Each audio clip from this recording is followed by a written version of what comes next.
paz e eu para nossos internautas que estão nos assistindo. Nós estamos dando início a mais uma aula do curso teológico de preparação de obreiro para a obra missionária do Rei Jesus. E nós estamos hoje na segunda aula, que é a aula de introdução à teologia. Então a gente está estudando, fazendo um curso de teologia, e a gente precisa saber o que é teologia, né? Teologia, seus princípios, seus métodos, sua história, precisamos saber, porque alguém vai chegar para você e vai dizer: está vendo teologia? O que é teologia? E agora, se você não souber responder, né? Então você precisa saber realmente os princípios, né, da teologia, tá bom, pessoal? Então, vocês ganharam aí a apostila,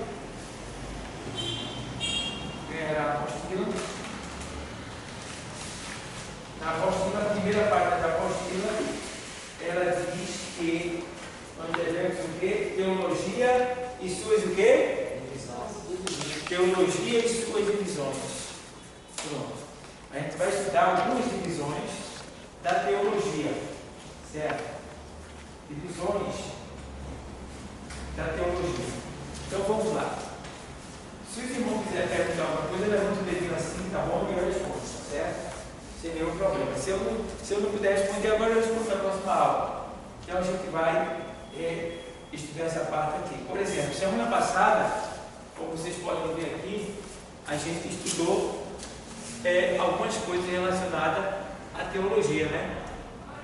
Nós estudamos como se deve estudar teologia e suas divisões, natural, exegética, moral, bíblica, histórica, prática, né? Aí aqui a gente colocou as composições, demos algumas explicações e agora a gente vai estudar a questão dos pontos da teologia, que é, por exemplo, teologia no sentido natural,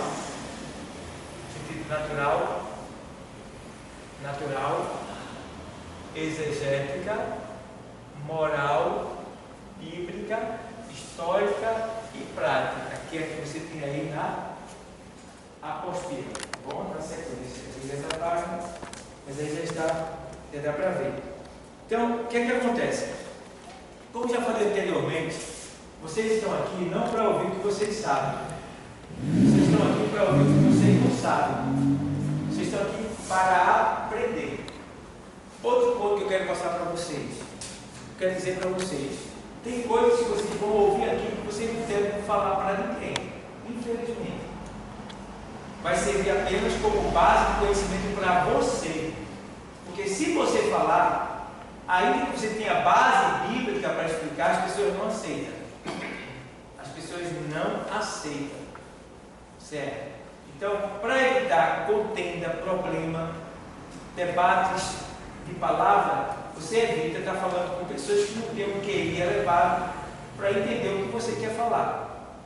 Certo? Então, essa questão exegética da palavra, que é a interpretação do texto a fundo, as questões exegéticas da palavra, que quer dizer a interpretação do texto a fundo, é você ver o que está por trás do texto, o que aconteceu ali atrás daquela história, você se translada para lá, você vive a história, você entra na história, e aí quando você está pregando, você traz aquela história ao ponto das pessoas também viverem a história com você e serem alimentadas pela palavra de Deus. Então o que acontece? Existem algumas pronúncias, algumas passagens bíblicas que vocês, se falarem, ninguém vai dizer: e se souber que você está fazendo o curso, vai dizer: virou herege, ele agora está em alguma seita por aí, vai dizer assim. Então chega um momento que você, por estar estudando e aprendendo, é possível que alguém se levante contra você.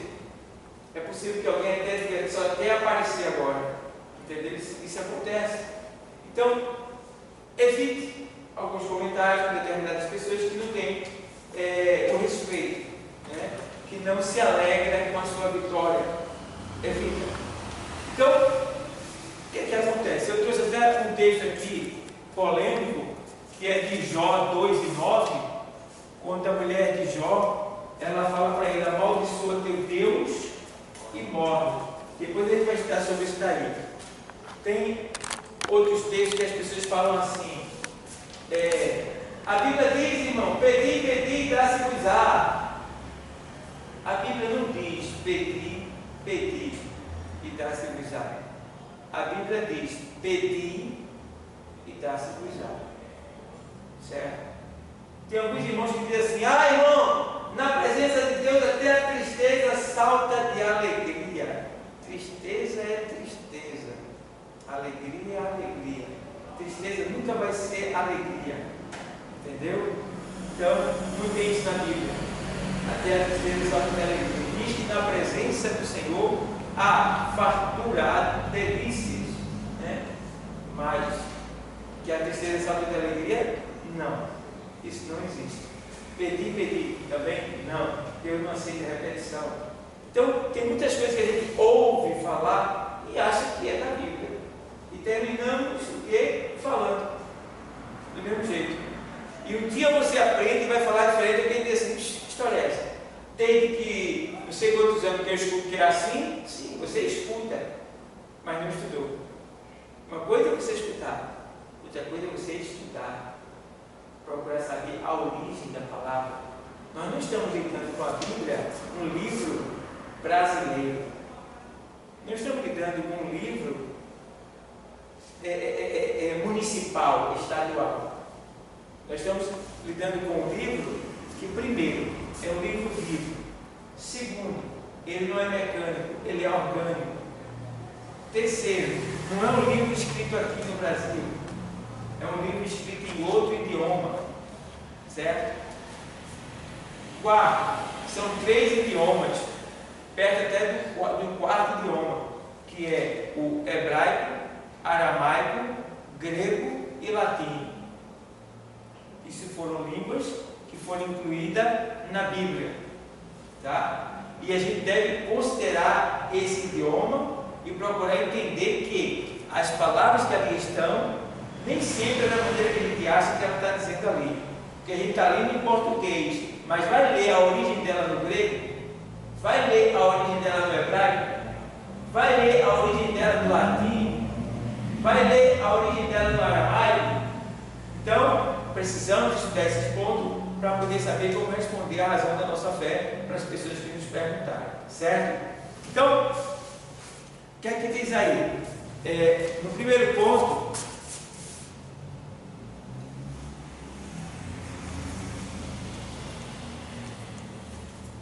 teologia e suas divisões. Para fim de estudo, a teologia pode ser dividida em o quê? Natural. Certo? Natural.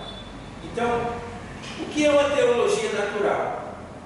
É Deus nas coisas naturais, como as plantas, a terra, a natureza, o sol, as estrelas, a vida humana. Entendeu? Então a gente pode ver a explicação da teologia, porque semana passada a gente aprendeu o que significa a palavra o quê? Deus. Teologia, não é isso? Teologia, a gente aprendeu semana passada. Teo é o quê? Deus. Logia, ensino, não é isso? Logia, estudo, logia, ensino. E outras coisas mais que eu expliquei aqui sobre a palavra logia. Certo? Então, no ensino do aprendizado de Deus, para a gente conhecer a Deus, como a gente pode conhecer Deus? Através do quê? Por onde? E aí, nesse texto aqui, a gente entende, pela teologia natural, a gente vê Deus, por exemplo, numa planta. Não que a planta seja Deus, entenda. Estou dizendo a beleza de uma planta. Não é isso? Uma vez Jesus falou assim, quando ele fala sobre as vestes, né? Ele está falando sobre as vestes da gente e tal, vê os lindos do vale, né? Como são lindos, que num dia nasce, né? E numa noite nasce, e num dia parece o fogo, né? O sol queima. Vê como eles são lindos? Nem Salomão, em toda a sua glória, se vestiu como diz o texto, né? Dos evangelhos. Então, o que é que Deus o que é que Jesus está dizendo ali? É que a beleza, o poder, a natureza, a divindade de Deus em uma planta, deixando bem claro que ela é tão linda que nem Salomão, em toda a sua glória, em toda a sua riqueza, pôde se vestir como um deles. Então a gente vê Deus nas plantas, a gente vê Deus no sol, a gente vê Deus nas estrelas, a gente vê Deus nos animais, a gente vê Deus nos seres humanos, porque cada um tem uma composição diferente, tudo organizado, tudo bem feitinho. E quem foi que fez isso, pessoal? Quem foi? Deus. Não é verdade? Teologia natural. É você ver Deus, é você entender que as coisas mais simples revelam a glória de Deus. Isso é teologia natural. Quer dizer que o conhecimento de Deus também, a gente conhece Deus pelas coisas naturais. Vocês estão entendendo? Vocês estão entendendo? Só tem que estar dizendo que você vai entender mesmo, não repito, tá bom? Então, a gente pode conhecer Deus pelo sistema natural também, ou seja, teologia natural. O conhecimento de Deus, naturalmente, você pode conhecer ele também por meios naturais, que é o quê? As plantas, os animais, as árvores do céu, o sol, a estrela, o céu, o ar, o vento, o mar, certo? Tudo isso são coisas naturais. Amém? Amém? Então, já conhecemos aí, a teologia natural é você conhecer Deus pelo método natural, é você entender Deus pelo método natural, é você ver esta revelação de Deus pelos métodos natural, que é o que? Vamos ver se vocês sabem agora, que é o que? Sim? As plantas. Sim? As estrelas do sol. Sim? Fala que vocês se estimulam a responder. Você se entupir aqui, quando perguntarem lá, você vai estar pronto também para responder. Se você se entupir aqui, então você se solta aqui. O sol, então, aí alguém vai perguntar para você, teologia, o que é teologia? Aí você vai, depende da teologia que você quer saber. Teologia é o conhecimento de Deus, certo? Agora existem vários tipos de teologia, ele vai dizer. Por exemplo, qual é que você quer ouvir? Você pergunta para ele, teologia natural? Você conhece teologia natural? Não, o que é isso? É conhecer Deus, é descobrir Deus pelos métodos naturais. Como assim? Pelos métodos naturais. Veja aquela planta ali, aquele pé de árvore, é lindo ou não é? Veja como ele é verdinho, mas como o sol tão quente que ele não morre. Porque foi quem que fez? Deus. O sol, olha para ele de meio-dia, foi Deus quem fez. Veja os animais, os gatos, os cachorros, os patos, as galinhas. Veja, cada coisa são métodos naturais pelos quais nós conhecemos a Deus, vemos o poder de Deus manifestado. É isso através da natureza que formou todas as coisas. Amém? Então, a primeira teologia que a gente está estudando hoje é a teologia natural, certo? Aí vem a teologia exegética, que é a questão exegese. O que é exegese? Exegese é o texto interpretado a fundo. O que é exegese? É quando eu leio o texto e eu vou para trás dele para ver o que gerou aquele acontecimento. Eu falei semana passada, não sei se eu falei semana passada, sobre a questão do cego Bartimeu. Eu sempre uso como referência o cego Bartimeu. Eu falei aqui, eu falei? Pronto. Então, olha, perguntava aqui. Pronto. É aquela questão. Você tem que ir lá e descobrir por que aquele cego está ali. Por que ele é cego? Quem é Timeu? Quem é Timeu? Você tem que fazer essa pergunta para você. Você tem que fazer essa pergunta para você. Você tem que se auto-interrogar. Você tem que investigar o texto para você poder aprender. Depois que você aprender, aí quando você passar para as pessoas, elas também vão entender, porque você entendeu. Agora, se você não entender o texto, vai passar assim para outra pessoa, ela vai ter o mesmo sentimento que você tem, de nenhum aprendizado. precisamos ter esse cuidado de investigar o texto para descobrir o que Deus quer falar conosco, o que Deus quer falar com a gente, tá bom? Então, ó, a teologia exegética estuda, vamos ler, olha aí, teologia, vamos lá, vamos ver, teologia, vamos ler? Vamos lá, moral, teologia o quê? Teologia exegética, vamos lá, teologia exegética. Zé, enrolou a língua? Está falando muito sério. É difícil essa palavra.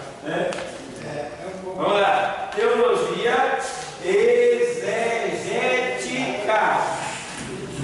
Teologia exegética. O que é isso, pastor? Teologia exegética é o texto sendo interpretado a fundo. É você procurar descobrir o que quer dizer aquela palavra e por trás dela. Como já falei para vocês, eu sempre falo que por trás de cada letra há o que eu falo para vocês? Há um Espírito. Se vocês colocarem essa palavra que eu estou falando aqui, por trás de cada letra há um Espírito, toda vez que você ler, nunca mais você vai ser a mesma pessoa. Você vai estar no lugar, você vai ler o texto no jornal, na revista, no outdoor, na televisão. Você lê e você vê algo que ninguém está vendo. Se você entender, levar em consideração que por trás de cada letra há um Espírito. Certo? Aí eu sempre dou uma explicação. Sempre coloco, por exemplo, aqui. Eu coloco assim, eu coloco assim. U, F, C. Aí eu digo para você assim, três letras sem definição. E aí, o que significa essas três letras? Mas você entende. O que é o UFC? O UFC é um combate, é luta. Aquelas brigas de boxe na televisão. Não é o UFC? Vocês lembram? O UFC, desse mesmo? Tem MMA e tem o UFC, certo? Aí quando você vê essas três letras aí, o que é que você entende que ela simboliza? O que é que ela lhe faz lembrar? O que é que ela identifica? Você vai ler o UFC, o que é que você vai ver ali? Maldade, morte, sangue. Você vai ver sangue derramado, você vai ver morte, violência, tumor, cegueira, alejo, deficiência, tudo de mal, está ali, maldição, demônio, blasfêmia, tudo está ali, naquelas três letras ali, porque aonde essas três letras são apresentadas, é aonde? Nos concursos de luta, né? Concurso campeonato de luta, né? Então, eles põem essa letra aqui, ou então essa MMA. Aí você vê essas letras. Você entende que por trás dela tem um espírito que bom ou ruim? ruim, Espírito maligno. Entendeu? Se eu colocar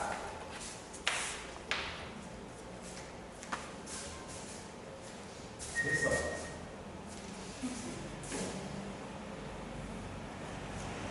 Deixa eu escrever aqui.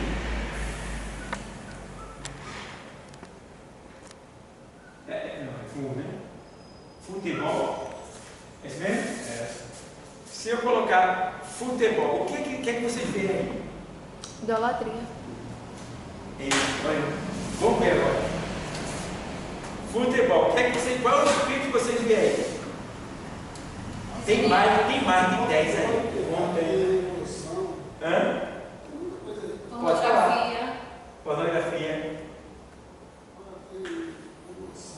Irmão, se o crente vê dessa maneira que a gente está estudando aqui, ele não quer nem saber disso mais. Jamais ele vai poder isso na televisão dele. Jamais. Futebol. Vou dar uma fila para você, já que você não está lembrando. Vou dar uma fila para você. Vai. Gálatas 5,19. Vai, Júlio, né? Aos Gálatas 5:19.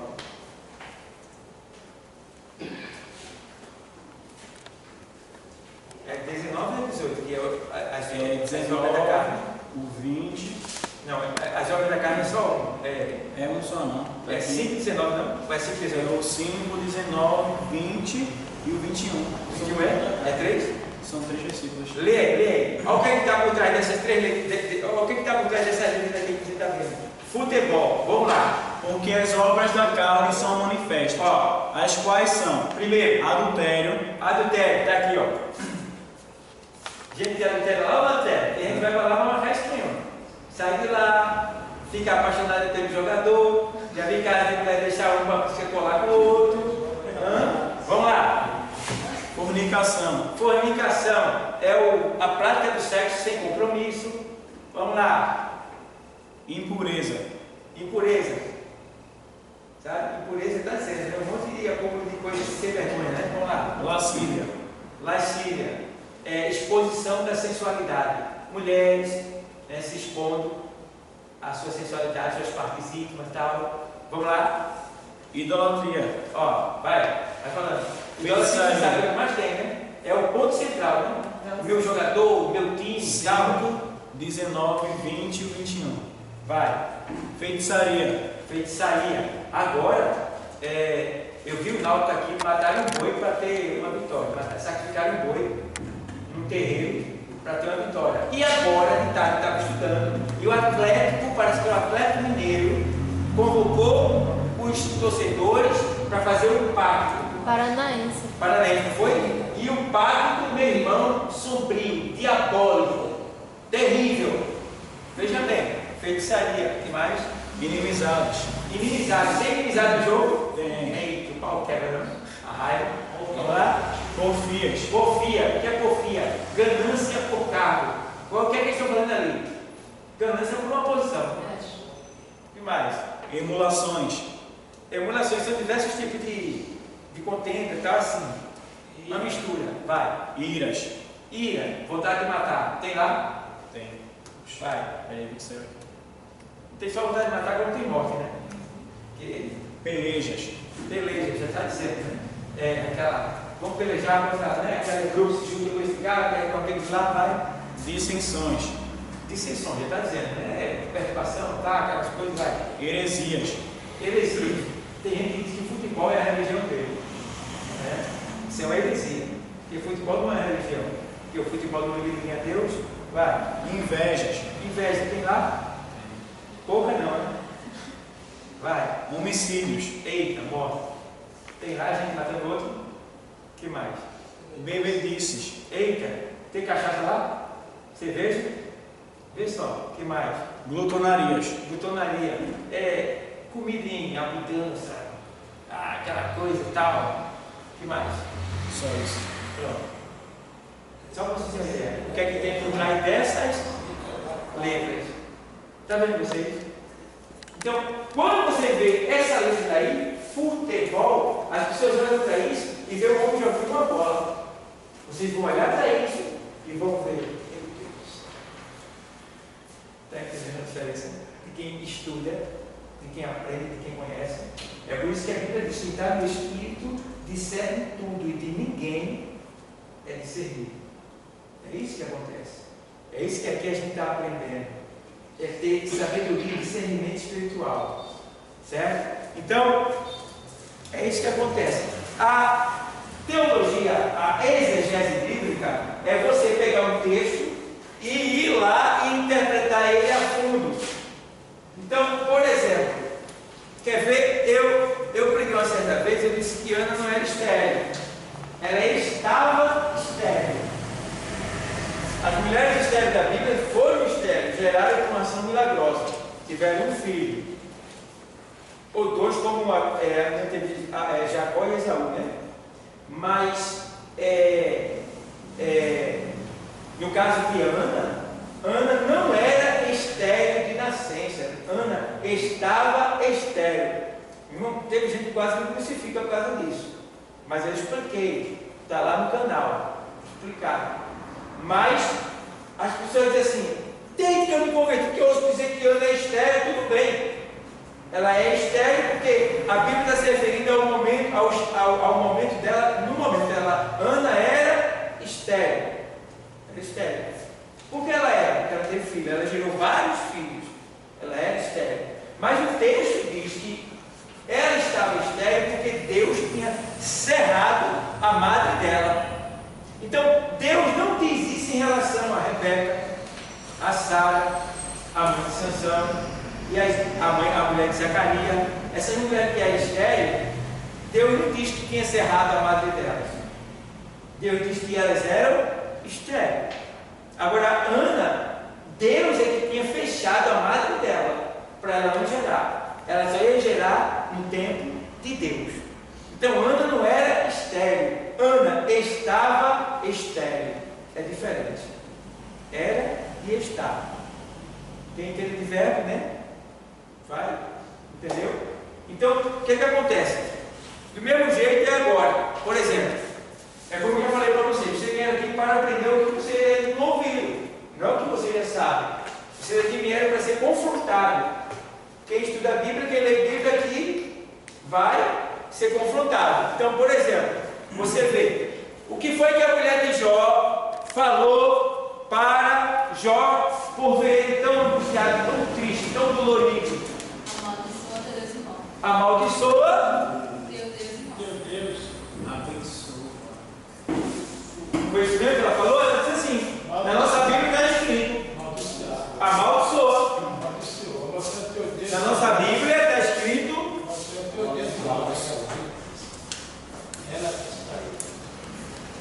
vamos ler 2:9, o que é que diz aí na Bíblia? A gente está estudando exegética bíblica ou exegese bíblica. Então, como a gente está estudando as divisões da teologia, porque a gente está estudando sobre teologia para depois a gente entrar na Bíblia. Então, estudamos o que é teologia natural e agora estamos estudando o que é a teologia exegética. Então, veja aí o que foi que a mulher de Jó disse para Jó na sua Bíblia. Quem pode ler? Então sua mulher lhe disse: ainda retens a tua sinceridade, amaldiçoa a Deus e morre. É isso mesmo? Ainda retens a tua integridade, sinceridade. Tu ainda estás acreditando, ou seja, tu ainda acha que podes continuar com a coisa parecida. Veja, ela diz, amaldiçoa, na nossa Bíblia tem amaldiçoa teu Deus e morre. Como a gente está estudando exegese bíblica, precisamos saber por que ela disse isso, quando ela disse isso, né? A origem dessa palavra que ela falou, e procurando a origem dessa palavra, a expressão amaldiçoa teu Deus e morre, lá no hebraico, a palavra certa para a linguagem que ela usou é essa, no caso. A mulher de Jó, ela disse, amaldiçoa o teu Deus e morre, ou abençoa o teu Deus e morre. A palavra barashi, a palavra barashi significa na sua origem abençoa. Então, quando ali naquele texto de Jó, quando ela fala amaldiçoa, na nossa linguagem dá amaldiçoa, mas no hebraico está barash. Entende bem? Barash. E barash quer dizer abençoa. Aí você diz, então a Bíblia da gente está errada. Tá? Não. Ela está certa. A questão é que o tradutor da nossa Bíblia, ele não colocou a palavra na sua origem. Ele colocou a palavra no seu resultado. Entende isso? Que tu não viu isso em canto nenhum, vice? Ele não colocou a palavra na sua origem, barashi, abençoa. Ele colocou a palavra no seu resultado. Vou explicar. O que é que acontece? Jó estava sendo provado por quem? Por Deus. A honra de Deus estava em Jó.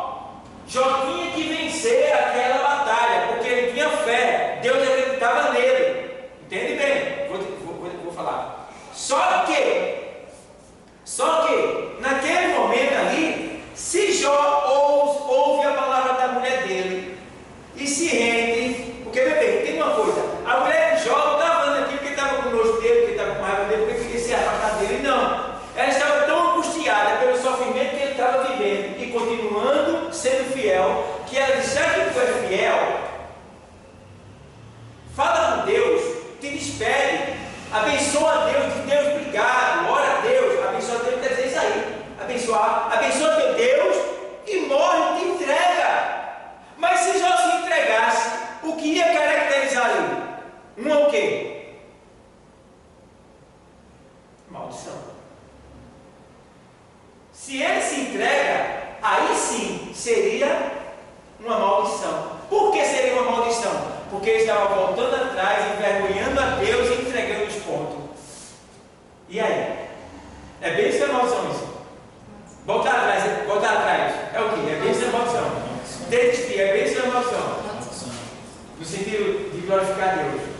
Então, o que é que o nosso tradutor colocou? Ele colocou a palavra no sumo. Ele trouxe o resultado da palavra. Em vez de ele colocar Bará, que é abençoa, ele já colocou amaldiçoa. Porque se ele faz o que ela está mandando, seria uma maldição. Vocês estão entendendo? Estão entendendo? Eu queria falar o que? Então, por que diz que ele fala assim, falas como uma louca mulher, aceitasse o bem de Deus com prazer e o mal não quero tu aceitar? Por que ele falou isso? Se ela estava falando abençoa, né? Isso. Porque ali no caso, quando ela fala aquilo ali, de qualquer maneira, como eu já falei, ela estava querendo que ele desistisse. Porque ele entendeu quando ela falou assim, da maneira que você falou aí, o que acontece? Ela está dizendo para ele abençoar, não é barato? Abençoa. Mas ele entendeu que ele agora, na prova que Deus lhe tinha dado, se ele desistisse, se ele parasse abençoando, né? Reconhecendo Deus, obrigado, tal, mas eu não aguento mais, tchau, vou me entregar, seria o quê? Uma maldição. É por isso que ele diz, não, mulher, que é isso? Como a louca se fala tu, eu vou desistir? Deu para entender? Eu vou desistir nada? Deu para entender? Pastor, Vocês estão entendendo? Sim. Vamos lá? essa palavra vai varar que está falando.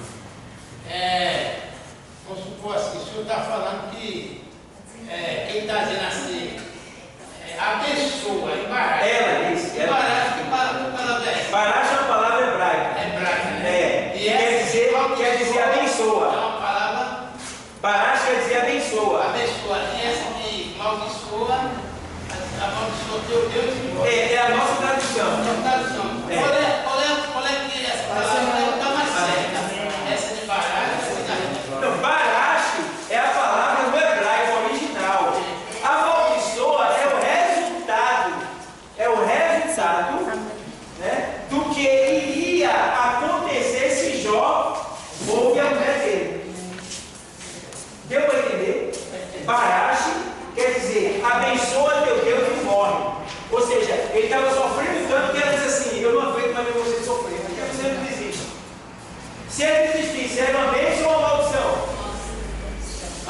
Quer dizer que na linguagem da gente é Amaldiçoa. maldiçoa, né? É. E na linguagem desse tipo, Original é baracho, quer dizer abençoa. Entendeu? Por quê? Não estou explicando? Porque a abençoa ali, ela estava mandando ele abençoar ele, porque isso aí é o nosso tradutor, Almeida. As maiorias da Bíblia do Brasil, ela traduz dessa maneira, como amaldiçoa e morre. Porque se ele abençoa Deus e morre, não seria uma bênção hoje. A história de Jó hoje não seria contada, porque ele desistiu, ele se entregou. Então seria o quê? Uma história de bênção ou de maldição? Está entendendo? Está entendendo? Se ele atende a mulher ali e abençoa a Deus, Deus, obrigado, eu reconheço que eu sou um miserável pecador, eu só mereço a morte mesmo, aqui eu não aguento mais, eu me entrego. Abençoava a Deus e morria. Mas seria uma bênção? Não, seria uma maldição. Porque ele parou, ele desistiu, a honra de Deus estava dele. Você está entendendo? Entendeu agora? Entendeu? Aí é por isso que ele diz, como uma louca se fala tu, querendo que ele parasse, querendo que ele desistisse. Não, receberia a gente o bem e não também o mal. Então o mal, se ele veio, temos que combater, temos que lutar contra ele. E não desistir, porque aí não seria uma bênção, seria uma maldição. Está dando para entender? Sim. Entendeu? Entendeu? Alguma pergunta? Deus. Sim. Porque tem pessoas que ainda levam a parte original da tradução da Bíblia. da forma que ela está expressando. Diz amaldiçoa, não fala dessa forma qual o Senhor está expressando para a gente.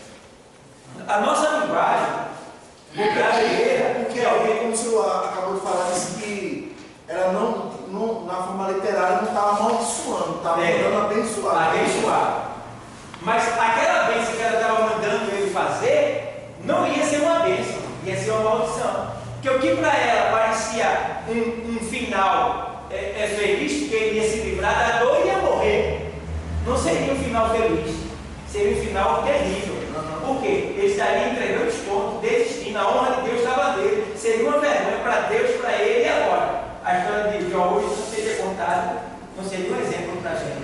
É como se também tivesse em jogo a honra de Deus, Satanás.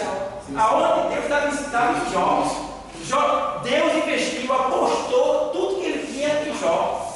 Entendeu? Ah, e também tem que esquecer.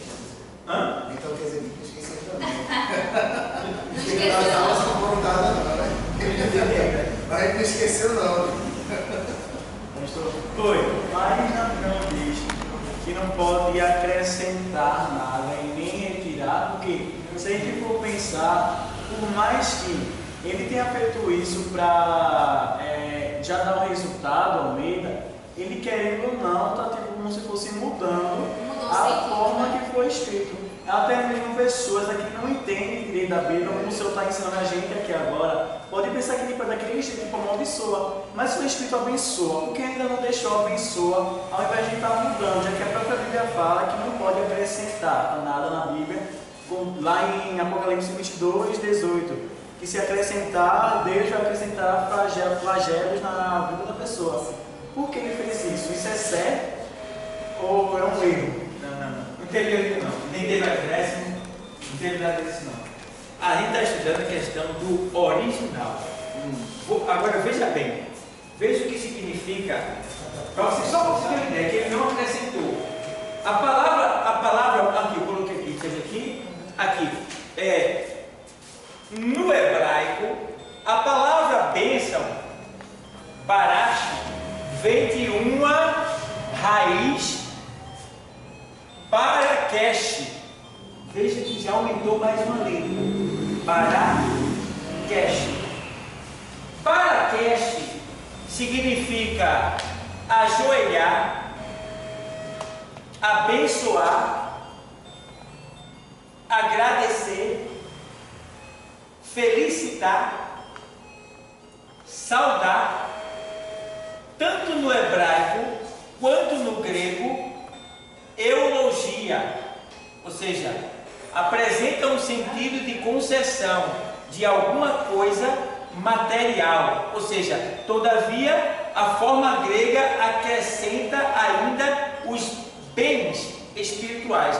Se você observar aqui, o barash, mais acrescentado ainda no hebraico, existe o grego, existe vários tipos de grego. Existem também vários tipos de português, vocês sabem, né? Em Moçambique falam português, em Portugal fala outro português, no Brasil fala português, no Nordeste fala outro português, está entendendo? Do mesmo jeito no hebraico. O hebraico também tem suas ramificações, o grego também tem suas ramificações. Então, uma palavra no original não significa que ele acrescentou ou que ele tirou. O que está acontecendo aí é o seguinte: se você observar, ele nem acrescentou e nem tirou. O que ele deu para a gente foi o sumo do resultado que seria se Jó tivesse realmente abençoado a Deus, como o texto diz aqui, que significa ajoelhar, abençoar, agradecer, entendeu? Então, Barakesh, que segue da palavra Barash, então ela é o mesmo que abençoar, agradecer, ajoelhar, felicitar. Então, o que é que acontece? Quando ele coloca abençoa o teu Deus e morre, ela disse, mas lá ela não estava dizendo isso, ela estava dizendo abençoa o teu Deus e morre. E aqui ele coloca abençoa o teu Deus e morre, ele está colocando o sumo do que seria se ele lá tivesse ouvido o que ela mandou fazer. O que ela mandou fazer realmente, abençoa o teu Deus e morre, não seria abençoar, seria amaldiçoar. Vocês estão entendendo? Vê bem, analisa fazer? Abençoar o Deus dele e morrer. Aquilo não seria uma bênção, seria o quê? Uma maldição. É por isso que ele diz para ela, como uma louca, fala tu, porque ele estava no espírito e entendeu que se ele faz o que ela mandou, que aparentemente seria bom, não seria bom. Seria o quê? Uma o quê? Maldição. Entrou agora? Deu para entender? Deu para entender? Deu para entender. Deu ou não? Deu. Se não deu, fala novo. Deu para entender. Está dando para entender? Vê como o negócio é. Então o que é que acontece? Abençoa teu Deus e morre, Jó. Aí ele faz, como a louca fala tudo. Porque se agora eu abençoasse o meu Deus, não seria uma bênção, eu seria um maldito. Eu estava amaldiçoando ele, porque eu estaria reconhecendo aqui que ele não tem poder de me levantar, de me dar a vitória que eu tanto espero. Então seria uma maldição. Então o que para a gente parece uma bênção, para Jó seria o que? Uma maldição. Vocês estão entendendo? Deu para entender? A gente está estudando o quê? Exegese bíblica. Teologia exegética. Está entendendo? Então, é isso que a gente precisa entender. A irmã Bernadette, a dirigente Bernadette, estava lá quando eu preguei sobre que Ana não é estéril, não foi? Foi? Está lembrado da festividade? Foi? Expliquei, que está lá no canal. Mas depois me pegaram e deram na minha canela. Eu sempre ouvi dizer que Ana era estéril. Se eu ouvi dizer que Ana não é estéril, Ana não era estéril. Ana estava estéril. Todas as mulheres da Bíblia são mencionadas como e Sara era estéril. Rebeca, né? Aí vem a mãe de Sansão, a esposa de Zacarias, eram estéreis. Mas Ana, o texto diz na sequência, porque Deus havia lhe cerrado a madre. O que é cerrar? Fechar. Então Deus fechou a madre de Ana por um tempo, para que lá na frente ela viesse conceber o quê? O que Deus queria. Entendeu? Então, ó, a exegese. Aí alguém vai, não entende, não estuda, não busca, e aí critica você. Então você vai ser criticado. Você está na sala de aula e está estudando teologia. Alguém vai achar, você entrou ontem, mas já vou ter você, só quer ser a doutora, só quer ser o doutor. Né? Não, qualquer coisa, ele sabe, pode perguntar o que ele sabe. Eu sei de nada, não sei de nada. Tu perguntar a mim, eu vou estudar, procurar saber o que é, eu não sei de nada. Mas a gente precisa entender que nem sempre as coisas que a gente lê é como a gente está lendo. A gente precisa buscar ali o sumo, o que está por trás das letras, para poder explicar de uma maneira mais excelente. Amém, igreja? Você deu para entender, né? Então, tem alguma dúvida, Júlia? Não. Tem alguma dúvida? Então, ó, a dúvida de vocês é meia alfinete. É concreta. Aí, então vamos lá. Aí vem bem. É teologia exegética. Estuda o que aí? Vamos ler? Teologia exegética. Estuda o quê? O texto sagrado. Os assuntos relacionados a ele. É isso? Estuda o texto sagrado e os assuntos relacionados a ele. Você vai ler e vai estudar aquela linguagem, o que está ligado àquele texto, o que ele está dizendo, quando aconteceu, aonde foi, com quem foi, por que foi, o tempo que foi. Entendeu? Então, e os assuntos relacionados a ele, através do estudo das línguas originárias. Eu vou entender agora que não é só ler no sentido literário, português, porque está muito longe o português. Se o grego já está corrompido um pouco, que o Novo Testamento foi escrito no grego, mas se o grego já está difícil, né, o hebraico nem se fala, imagina o português, porque não se tem mais original, tem cópias dos originais, tá? Que está em alguns museus, mas e algumas cópias meio estragadas, tal, que tem dificuldade de se identificar o que é aquilo ali e tal, né? Claro que a escatologia descobriu muitos documentos que demonstram que os textos que a gente tem estão exatos, estão originais.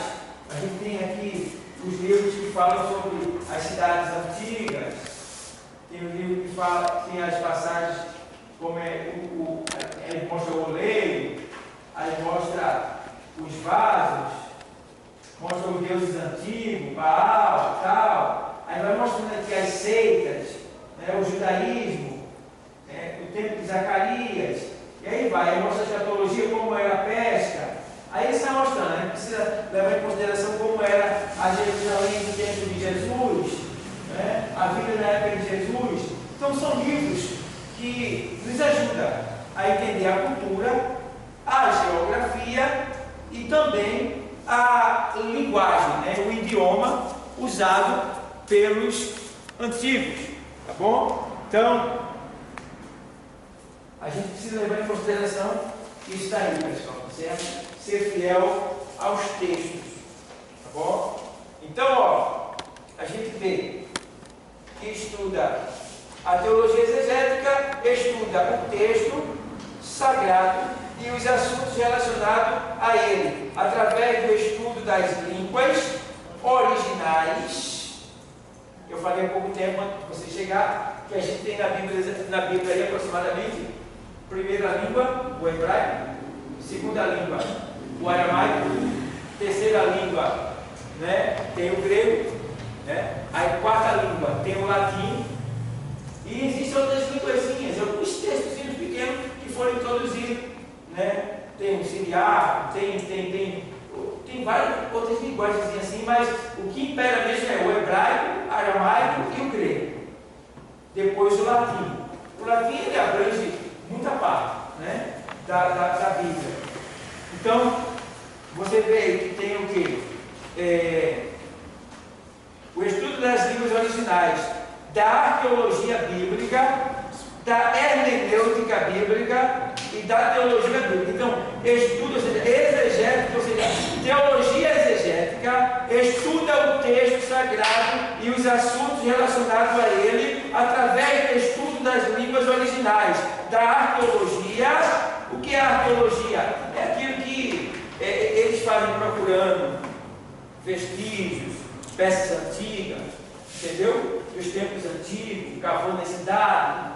Tá? Então, aquela cidade que eles cavam, que eles descobrem, aqueles jarros quebrados, aqueles manuscritos antigos, aquilo ali, tudo vai comprovando, né, a veracidade da palavra de Deus, da Bíblia, certo? Aquilo tudo, os homens vão entender que o que a Bíblia fala hoje foi verdade, ou seja, é verdade em relação aos antigos, ao passado. Vocês estão entendendo? Entendendo? Então, a arqueologia, ela trabalha nesse sentido, tá bom? A arqueologia bíblica. E também da hermenêutica bíblica. O que é hermenêutica bíblica? A gente não vai estudar mais sobre isso aí. Mas a hermenêutica bíblica é a Bíblia explicando a própria Bíblia. Certo? Hermenêutica bíblica. O que é que eu digo sempre para vocês? O que é que eu sempre digo? Eu sempre digo na sala de aula que vocês devem ler a Bíblia toda. Vocês devem ler a Bíblia toda. Por quê? Porque a Bíblia, ela é Jesus. Se você ler ela toda, você vai conhecer ele dos pés à cabeça. Os mistérios e segredos fica para os estudos. Mas você vai conhecer ele fisicamente dos pés à cabeça, se você ler ela toda. Quando você lê a Bíblia toda, você pode não ter exegese, mas você tem a hermenêutica. O que é a hermenêutica? A Bíblia explicando a própria Bíblia. Muito bem. Pelo fato de você ter lido a Bíblia toda, você vai conhecer uma palavra sobre carne lá nos Gálatas, aí vai lembrar de uma palavra sobre carne lá em Mateus, aí vai falar de uma palavra sobre carne lá em Isaías, vai lembrar de uma palavra sobre carne lá em Gênesis, você se lembrando das ligações da própria Bíblia para explicar a própria Bíblia. Entendeu? Aí o que acontece? Por que muitas pessoas têm medo de pregar? Porque não tem hermenêutica. Quem tem hermenêutica não tem medo de pregar. Porque a hermenêutica é você falar sobre cego aqui, sobre cego ali, sobre cego lá, e a Bíblia vai mostrando os assuntos todos sobre cego. Isso é hermenêutica bíblica, certo? E a exegese, ela te ensina a interpretar essas hermenêuticas bíblicas, o que está por trás de cada texto que a hermenêutica bíblica te leva, te conduz. Quem está entendendo? Tem pouca gente entendendo, só pela terra para trás. Quem está entendendo? Amém. Amém. É a língua dos santos. A língua dos santos. Eu costumo dizer que a moeda do Brasil é qual? Real, né? A dos Estados Unidos é qual? Dólar. É qual? Dólar. É. A da Espanha é qual? Euro. É. A de Moçambique, África é qual? Medical. Cada país tem a sua moeda, não é? O reino de Deus tem a sua moeda. Vou dar uma pista boa para vocês quebrarem as pernas de quem fala do dízimo. Vou dar uma pista boa para vocês. Qual é a moeda do reino? Dízimo. Alguém, quem quiser pode falar do dízimo lá fora. Você é do reino? Não, então não se meta, é a moeda do reino.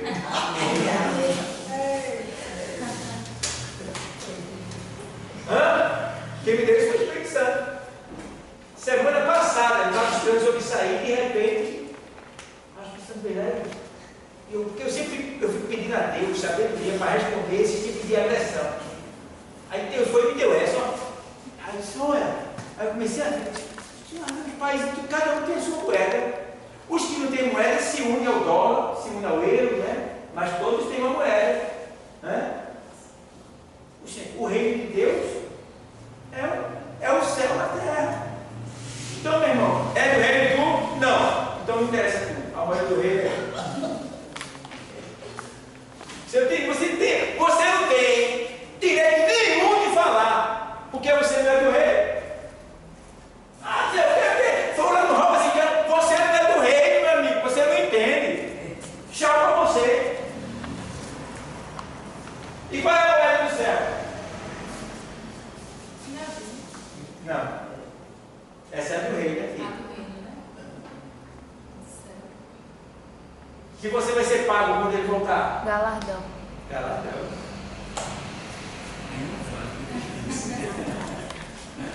Legal, agora que eu estou falando muito com vocês. Deu para entender? Qual é a moeda do céu? Eis que cedo vem e traga comigo o meu galardão, para dar a cada um segundo as suas. Ô pastor, Sim.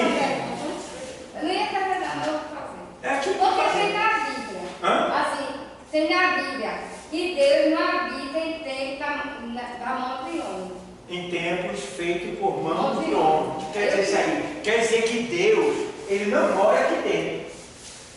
Porque isso aqui é um templo feito por mão de homem. Certo? Deus não mora aqui dentro. Deus só está aqui quando a gente está. Porque ele mora dentro de nós. Glória a Deus. Deu para entender? Pronto. Então, Deus não mora na igreja. As coisas da igreja são consagradas a Deus, são santas. Mas Deus não mora aqui. Deus só vem aqui quando a gente entra nesse lugar. Aleluia, glória a Deus. Deu para entender? Pronto. Porque o templo de Deus é esse aqui. Então vamos lá. Aí sim, a questão de Jó vocês já entenderam. Exegética também já entenderam. Hermenêutica vocês também já entenderam. Isso é hermenêutica bíblica? Vamos lá. Exegese bíblica. Vamos lá? Exegese bíblica. Exegese bíblica. Exegese bíblica. Exegese bíblica. Isso aí é uma linguagem da teologia. Você vai ter que usar ela até o final do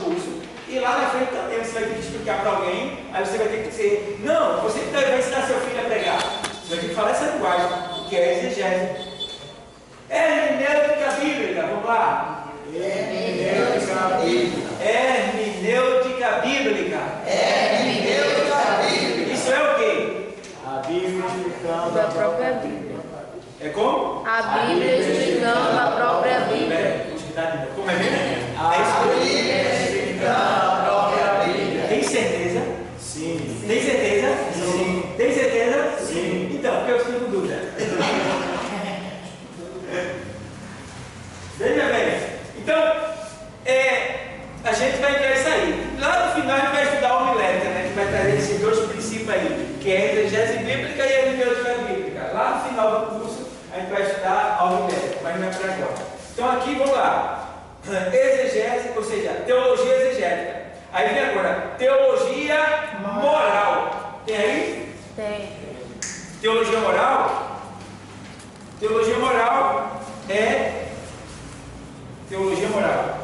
Visa refletir sobre a resposta concreta que o cristão dá a Deus nos diversos âmbitos de sua Existência. seja pessoal, interpessoal, comunitária, social, familiar ou política. Analisa as bases e os critérios de como o cristão deve agir em temas globais como sexualidade, ética e ecologia, política, globalização e etc. Então, a teologia moral, ela visa esses pontos aí. Você, como cristão, deve se informar acerca de todos eles, porque tem cristão que misericórdia. Irmão, você tem que estar informado. Você tem internet, para que ficar vendo curtida de foto? Para que você ficar dando beijinho? Para ver quantas curtidas dele? Você está vendo o que com isso? Está entendendo? Para que você ficar vendo coisas que não tem futuro? Procure informação. Aproveita.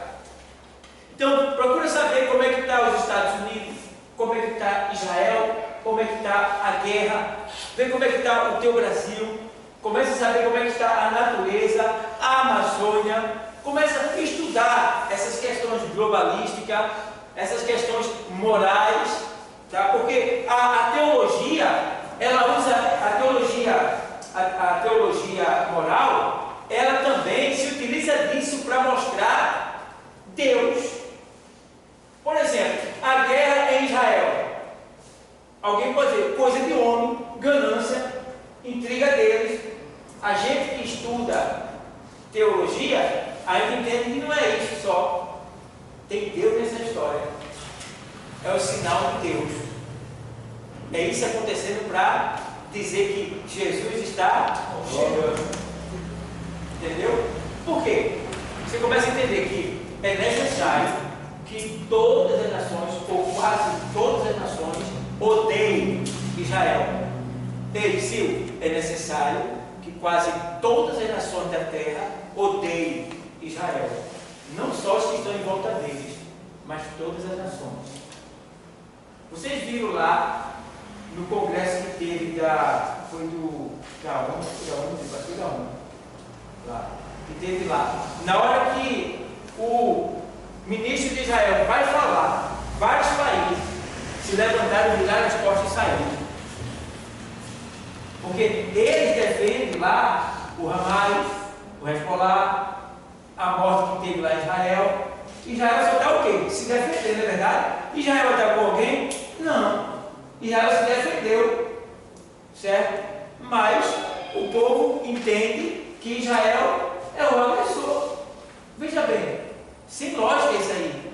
Então o que é que você entende por isso aí? Isso é um sinal de Deus. Porque Israel não tem que ser odiada. Porque quando acabar a grande tribulação, no final da grande tribulação, a igreja já está no céu já. Vem um arrebatamento, acontece o arrebatamento, a igreja vai para o céu. Fica aqui desobediente com o mundo, os ímpios, né? Aí fica 7 anos aqui. No final de 7 anos, que é a grande tribulação, Jesus volta. Jesus volta no final de 7 anos. É quando Israel vai estar o quê? Cercada pelas nações da terra. As nações da terra estão cercando Israel para tirar Israel da terra, está o nome de Israel. É quando a gente lá no céu se levanta com Jesus e vem montados em cavalos brancos, marchando até a terra junto com Jesus, que é quando Jesus vem e salva Israel. No último instante, salva Israel. E mata todos os soldados da terra, todos os guerreiros cristãos, todos que estão contra Israel. Ele mata com o sopro da sua boca. Certo? E dali, ele organiza a terra, faz da terra um paraíso, lança o milênio. Só quem não era contra Israel vai entrar no milênio. Os crentes que ainda sobraram vai entrar no milênio. E aí 1000 anos governando com Cristo. E nós, os que fomos no arrebatamento, num corpo glorioso, reinando também com Cristo e administrando os que ficaram. Entendeu? A gente não vai pecar porque a gente não tem necessidade de pecar. Eles ainda poderão pecar, mas não pecarão porque será um reino de paz. Satanás vai estar preso, não vai haver tentação. Só no final que Satanás é solto e tenta eles que não conhecem a Satanás, ele tenta ir contra Cristo em Jerusalém, que é quando tudo se acaba. Satanás é lançado no lago do fogo, junto com aqueles que se juntaram a ele. Depois eu explico isso melhor para vocês lá na frente. Os jovens teve uma aula na IBC sobre o milênio. Aí essa aula dizia que as pessoas no milênio, tinha pessoas que iam morrer, tipo, por doenças naturais no milênio. E tipo, eu fiquei com dúvida nisso, porque a morte não é o salário do pecado. O salário do pecado, no caso, é a morte, né? Aí tipo, por que, se a gente está no milênio, é um tempo de santificação, onde o povo não conhece o mal ainda, vai conhecer depois que Satanás, nos 1000 anos, foi liberto, né? E ele foi lá tentar o povo. Mas antes disso, o povo não conhece o pecado, o povo não convive com o pecado, porque já está todo mundo santo. Como é que depois as pessoas vão morrer? Porque tipo, hoje em dia a gente morre por conta do pecado de Adão, o primeiro pecado. Aí o salário do pecado é a morte. Como a gente nasce pecador, a gente morre. Por causa disso existe a morte. Mas para eles que não viram a morte, não venceram o pecado, aqueles que não pecaram, eles vão ver a morte também. E se eles morrerem, como eles vão? Deixa eu te explicar uma coisa. Primeira coisa, no milênio, quem vai entrar no milênio são pessoas, homens e mulheres pecadores. Os que não foram contra Israel e os crentes desobedientes, que ficaram na tribulação, que escaparam. Entendeu? Esses aí vão entrar no milênio junto com os judeus. São povo igual a gente aqui, normal. A gente que foi arrebatado vai vir no corpo glorioso. Eles que estão no milênio ainda podem pecar. Agora, não vão pecar por quê? Porque não vai haver tentação. Porque Satanás vai estar preso. Mas mesmo assim eles conhecem o pecado. Conhecem o pecado, certo? Conhecem o pecado. Mas não vão pecar porque é um período de paz, Jesus, a igreja governando, entendeu? Mas pode-se ainda pecar. A Bíblia diz em Isaías que o jovem morrerá de 100 anos. E isso aí será maldição. Quer dizer que alguém ainda pode pecar. E uma pessoa com 100 anos é jovem, porque a data maior é de 1000 anos, né? Entendeu? E fica bem claro isso daí. Existem nações, lá o Senhor bota regras, porque o milênio será um período de lei. E tem que se obedecer à lei. Não é só pelo fato de Satanás estar preso e não vai haver tentação, que não vai ter lei. Vai ter lei. Lá no texto, você lê Isaías, no 65 por diante até o 66, você vai ver, vai entender que ele vai dizer, e tem outros textos também que falam sobre isso aí, que vai agora a memória, que ele diz que as nações levarão ofertas para o Senhor em Jerusalém. E a nação que não levar a oferta para o Senhor, não vai chover na sua terra. Entendeu? Porque não foi ofertar, não foi levar a oferta ao Senhor. Então tem todo um procedimento, tem toda uma lei, tem todo um tipo de vivência no milênio. Entendeu? Mas eu não sei se eu expliquei bem. Tu entendeu? Deu para entender? Não. Vê só, é porque a pergunta que eu fiz era para tirar uma pata da dúvida. Mas a pergunta que eu fiz é: se eles morrerem E o Senhor disse que lá não vai ter tentação, porque Satanás já está preso, não vai ter ninguém para tentar eles. É como se eles não fossem mais pecar. Aí tipo, se não pecou. Não, eles podem pecar, ó, eles podem pecar, porque até os anjos do céu podem pecar. Só que eles não fazem isso porque eles vivem a cidade de Satanás. Eles foram tentados, entendeu? Então eles não vão pecar. Na terra também eles ainda podem pecar, mas não vão pecar, porque não tem razão para pecar nesse Pronto, tempo. pessoal, eles não vão pecar, não é isso? E se eles não vão pecar? Eles vão morrer. Só se pecar. Mas eles não vão pecar. Não, eles não vão Não, pecar. mas tem a possibilidade de pegar. Ah, tá. Mas o que a gente aprendeu na lição. O livre-arbítrio não vai terminar, continua. Eu sei. Mas o que a gente aprendeu na lição foi que eles iam morrer por mortes naturais. Tipo, o senhor está lá no milênio. O senhor não, uma pessoa que ficou aí no mundo. Aí estava no milênio, estava no milênio. Aí pegou uma gripe e morreu. Aí tipo, foi isso que eles ensinaram. Aí tipo, e se eles morrerem? Para onde é que eles vão? Não tem como não. Não vai morrer por dentro, não. É 1000 anos com Cristo. Entendeu? É 1000 anos Mesmo com se Cristo. eles pecarem, eles não vão morrer. Não vão morrer. É 1000 anos com Vão Cristo. ficar lá pecando. Mas não é possível que a pessoa passe pela tribulação aqui. Vai passar os tribulação Cristo e ainda vai pecar. Porque será um período de 1000 anos de paz. A terra vai se tornar um paraíso novamente. Novamente, entendeu? A Bíblia diz aí 65, 66 lá, do 65 por diante, você vai ver. Quando eles pensar, antes dele falar, o Senhor já vai estar atendendo. Entendeu? É um período onde Jesus, ele vai governar quase que uma doença. Jesus, quando veio aqui, ele passou por aqui. Ele levantou paralítico, curou cego, ressuscitou morto. E vê, e o pecado está liberando. E no governo que é só ele. Tu acha que ele vai deixar alguém morrer? Um exemplo. Não tem como. Só eles. Entendeu? Não tem como, porque é ele que está reinando. Agora tem lá em Isaías também que um jovem morrerá de 100 anos. E isto é o que? Maldição. Que quer dizer que alguém rompeu a lei. Alguém ainda, pelo fato de ter livre-arbítrio, entendeu? Pode cometer. Aí Os anjos do céu também podem pecar, se quiser. Mas eles não vão fazer isso, porque eles são bobos. Aí se ele morrer vai para o inferno, né? Desse jeito é. Aí É maldição? Aí depois do milênio vai acontecer o quê? Vai ficar todo mundo em paz para sempre? Não, menino. Não, o diabo ainda ele vai Não, enganar. depois do milênio vai haver um juízo final. Porque, vê bem, quando o fim do milênio, o que é que acontece? Quando o fim do milênio, no final do milênio, o anjo solta Satanás. Sim. Do abismo. Satanás sai. O que é que Satanás vai fazer? Ele vai convencer a pecar aqueles que nasceram no milênio, Que não conhece ele. que não conhecem a Satanás.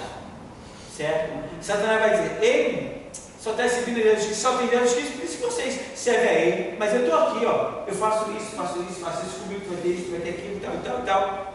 Entendeu? Só o povo Então, que nasceu no milênio. Não os outros passaram. só para os que nasceram, quer dizer, alguém pode se deixar tentar também, eu não posso dizer que não vai. Também só, né? Alguém, né? entendeu? Mas a tentação é mais para aqueles que não conhecem, porque eles não tiveram a opção de rejeitar a Cristo, porque só tinha Cristo, ele não tem outra opção. Então o Satanás vai ser solto.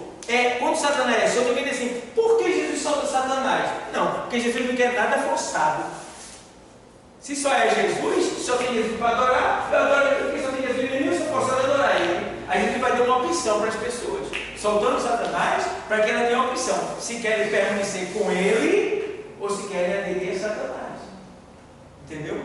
E aí vai ter uma grande multidão que vai aderir a ele e vai se juntar com ele para ir matar Jesus Cristo em Jerusalém.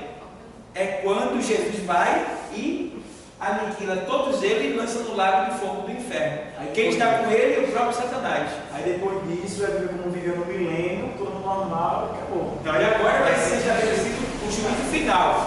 Vai ser o juízo final. Vai ser o juízo final. Quem morreu, os vivos, vai ressuscitar todo mundo. Entendeu? Todo o juízo final vai ser aí, né?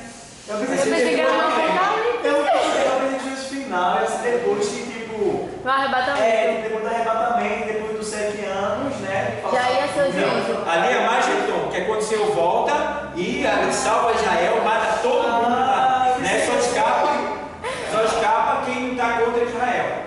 Certo? Aí depois ele lança o milênio, depois do milênio, quando o milênio acaba, é que vem o juízo final. O juízo final. E lá no juízo final, alguém pode perguntar assim, pastor, quando a terra está sendo queimada, a gente vai estar onde? A gente vai estar lá no juízo. Na queimada aqui A embaixo. terra vai ser queimada? Vai ser queimada, fundida, transformada, desde que faça o mal a todas as coisas. Aí vai ser queimada. Aí quando a terra está sendo queimada, onde é que a gente vai estar? Vai estar lá na arquibancada do juízo final, no julgamento. Isso é um momento, é coisa rápida. Entendeu? Então, isso é escatologia. Certo? Deu para entender alguma coisa, pessoal? Está meio assim ainda, mas lá na frente eu vou explicar melhor para vocês. Isso lá na frente é porque ele cutucou agora e ele cutucou um pouquinho para fora. Mas é muita coisa. A gente vai falar isso aí, vai ser sequencialmente, para vocês entenderem. Então, a gente precisa estudar, vai sair, porque o pessoal está mais escutando mais na igreja agora, a maioria escutando, é pão doce, irmão. É só pão doce, é tudo diabetes doente. Entendeu? A gente precisa comer pão mágico. Pão mágico é pão amargo. É Jesus, entendeu? Ali alimenta. Né? Então, é isso que o povo está comendo e muita gente perde o interesse. Quando você começa a descobrir os mistérios das coisas, você fica mais interessado. Tem mais vontade de vir à igreja, de ler a Bíblia, de estudar. É muito bom. Entendeu? Você vê, tem gente aqui que já está repetindo o curso já 3 vezes já. Né? Ou está em 2 vezes. Por quê? Aquele desejo de aprender. E olha que eu não sou nem teólogo. Olha que eu sou só um menininho curioso só. Né? Mas que a gente junto aprende um com o outro. Entendeu? Então, a teologia moral visa refletir sobre a resposta concreta que o cristão dá a Deus nos diversos âmbitos de sua existência, seja pessoal, interpessoal, comunitária, social, familiar ou política. Analisa também as bases e os critérios de como o cristão deve agir em temas globais como sexualidade, ética e ecologia, política, globalização e etc. Então, por exemplo, nessa teologia moral, a gente vê aos Romanos 1:20, fala sobre a questão moral da teologia que os homens, eles não conheceram. 1:20 de Romanos, da carta aos Romanos, na sequência, lê aí. Na sequência toda? É assim, alguns pontos, né? Mas tu lê aí. Pois desde a criação do mundo, os atributos invisíveis de Deus, seu eterno poder e sua natureza divina têm sido vistos claramente. Ponto, para aí. Então, desde o princípio de todas as coisas, né? A manifestação do poder de Deus tem sido vista claramente, né? Pelo seu poder, ou seja, pelos astros, pelas estrelas, pelo sol, pelo vento, pela terra, pelo planeta. Então, isso aí é visível. Isso não é visível? A gente sabe que tem planetas, que tem a galáxia, né? Que tem o sol, que tem as estrelas, que tem a terra. Né? A gente conhece todo o sistema, a gente estudou para isso. Aí tem a questão: quem fez tudo isso? Deus. E agora? Quem fez tudo isso? Aí alguém diz: Deus. Mas tem aquele que não crê que foi Deus. Big Bang. Está entendendo? Tem aquele que não foi Deus. Que surgiu de uma faísca, né? De uma explosão. Vê? É assim mesmo. Como é que a pessoa pode deixar de acreditar que existe um ser racional e acreditar que tudo surgiu de uma explosão? Que explosão? Se foi uma explosão, então foi uma explosão racional. Porque para fazer tudo tão organizado, tem que ser racional. No entanto, você vê a ignorância. É como, por exemplo, a pessoa dizer: eu vou ser adorador de Satanás, em vez de ser adorador de Deus, porque foi Deus que criou o anjo chamado Satanás. Aí eu vou adorar a criatura, em vez de adorar o Criador. De jeito nenhum. Vou adorar o Criador, porque Satanás já é uma criatura. Entendeu? Então, mas como ele segue o entendimento, né? Então veja bem, lê de novo e dá uma sequência. Pois desde a criação do mundo, Os atributos invisíveis de Deus. seu eterno poder e sua natureza divina têm sido vistos claramente, sendo compreendidos por meio das coisas criadas, de forma que tais homens são indesculpáveis, porque, tendo conhecido a Deus, não glorificaram como Deus, nem lhe renderam graças, mas os seus pensamentos tornaram-se fúteis, e os seus corações insensatos. Eles se obscureceram. Bom, tá vendo, pessoal? E os homens, eles não acreditaram, eles não creram em Deus, mesmo vendo o poder de Deus, não creram. E aí Deus os entregou aos seus sentimentos, aos seus corações obscurecidos, tenebrosos, entregaram ele ao pecado. É esse texto daí que fala sobre essa imundícia que a gente está vivendo hoje, de lesbianismo, de homossexualismo, de homem com homem, mulher com mulher, né? Todo tipo de dureza de coração, de falta de afeto, está tudo aí nessa carta. Você vê tudo claramente aí. Né? A imundícia de hoje, isso naquele tempo, Paulo já estava pegando, até porque Roma, misericórdia. Você lê a história de Roma, misericórdia, é nojenta, é perversa e nojenta a história de Roma. É terrível, terrível. Então, lá você vê que os homens não quiseram reconhecer a Deus. Então, a teologia moral, ela envolve tudo isso aí, pessoal. Não sei se vocês estão entendendo. É você conhecer Deus pelos métodos, né? Pelos métodos moral, né? Que é o quê? Essa questão moral de pluralismo, sexualidade, ética, questões morais do dia a dia que a gente aprende na escola, que a gente vive ela, tá bom? Vocês estão entendendo? Estão entendendo alguma coisa? Então vamos lá. Aí vem a teologia bíblica. Teologia bíblica. Diz assim, ela investiga. O que a teologia bíblica faz?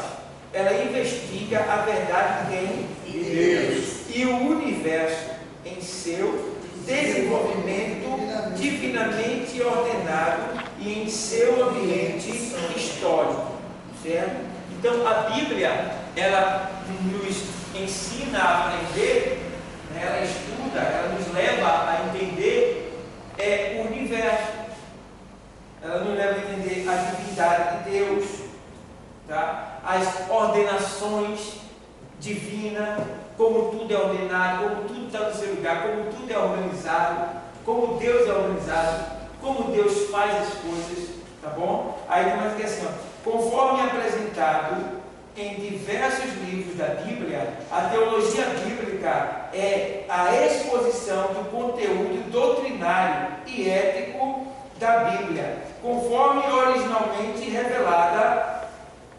A teologia bíblica extrai o seu quê? Material exclusivamente aonde? Faz um estudo introdutório. Estudo introdutório é quando você vai estudar o que aconteceu antes da Bíblia, digamos, né? Antes daquilo que você está lendo, né? Faz um estudo introdutório geral dos livros do Antigo e do Novo Testamento, falando sobre a história do povo de Deus e familiarizando os alunos com termos bíblicos e com as línguas bíblicas, que no caso hebraico e grego são as principais, né? Usa o quê? Exegese. Usa o quê? Exegese. O que mesmo? Estou falando em inglês estranho? Usa a exegese, que analisa o quê? Criticamente o texto. Está vendo? Isso tem que ser crítico. Isso aqui quer dizer isso por quê? Não, mas por quê? Eu acho que é assim, mas... Peraí, deixa eu ver. Vou lá no original, vou ver isso aqui e tal. Certo? Texto crítico, né? Aí vem. Aí, criticamente o texto.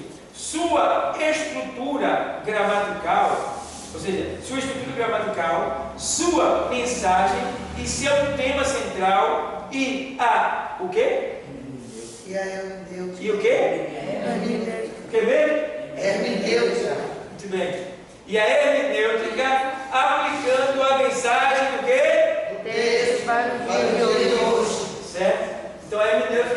que a gente entenda o texto e aplique ele nos dias de hoje. Porque quais são os princípios da pregação? Vê, eu começo a falar, você já começa a aprender a ser um pregador desde o começo do curso. Se você pegar os códigos que eu estou falando, chega lá na homilética você já está pregando. Porque o princípio da pregação é ler os 3 princípios da pregação. Os 3 princípios para você aprender a ser um pregador. Administrar a pregação. Os 3 princípios é ler, explicar e aplicar. Esses são os 3 princípios da pregação, da homilética. Certo? Você tem que ler o texto, você tem que explicar o texto e você tem que aplicar o texto à vida da pessoa. Por isso que quando você lê o texto, é bom que você entenda ele e aplique ele à sua vida. Porque aí sim, você vai poder ler ele para a igreja e aplicar ele à vida da igreja. Aí quem está na igreja recebe a palavra. Deu para entender? Deu para entender? Pronto. Então aqui a gente termina e fica a história para a semana que vem. Tá bom? Então, como vocês podem ver, paramos aqui, vamos estudar semana que vem teologia histórica, tá bom? E depois a gente vai passar para outra página. Então, a gente está estudando mais sobre teologia para vocês saberem o que é teologia, explicar sobre teologia, poder falar sobre teologia. Por quê? Tem gente que diz assim, você está vendo teologia? Ih, vai ficar fria. Vai ficar fria. Né? É a forma que tem essa, que você vai entrar na sala de aula e vai ficar fria. Vai ficar fria não, você diz fria não, vou ficar educado. Vou ficar educado. Por quê? Quando você entende o poder de Deus, você sabe administrar. Quando você não entende o poder de Deus, você vira menino. Não sabe administrar. E quem não sabe administrar, gasta tudo que tem de maneira errada. Entende? Então, o que é que acontece? Essas coisas que você viu por exemplo na internet, essas igrejas, o pessoal virando helicóptero, voando. Eu vi um negócio na internet, o cara viu o crente pica-pau, ele estava lá assim, aí ele sobe na coluna da igreja, sobe, aí chega lá e ele fica assim, ó. O crente pica-pau. E eu fico olhando assim, rapaz, tá. Entendeu? Aí, rapaz, o outro fica lá, o aluno fica lá, o outro bota a mão para trás, fica assim, ele chamou, aí 10 minutos você recebeu o que ali? Aprendeu o quê? Se fortaleceu no quê? Aí, vem para cá aprender a dar com os pés no chão, aprender a palavra. Ensinar a palavra, o que cura, o que liberta, o que transforma, o que salva, o que prospera, o que muda a história, é o que? A palavra. Não é movimento. Observe, tem um texto na Bíblia que diz assim, que o homem fazia 38 anos e estava esperando o movimento. E todos esses anos teve movimento, mas ele não foi curado. Ele foi curado quando chegou quem? Jesus. Não, a palavra. Eu sei que é Jesus, mas Jesus ele é o quê? A palavra. Entendeu? Para você aplicar a igreja, você diz, ele estava esperando o movimento, mas a cura dele não estava no movimento, estava onde? Na palavra. Deu para entender? 38 anos, irmão, no movimento. Quando as águas são movimentadas, vai outro na minha frente e eu fico. 38 anos no movimento, continuou paralítico. Chega a palavra, no momento ele se levanta. Irmão, igreja tem que ter palavra cura, liberta, consola, transforma, prospera, enriquece, alegra, levanta, exorta. Eita, irmão, palavra. Mas não, o pessoal fica querendo movimento, aí volta do mesmo jeito para casa, tá bom? Então vamos ouvir aqui, louvar o hino para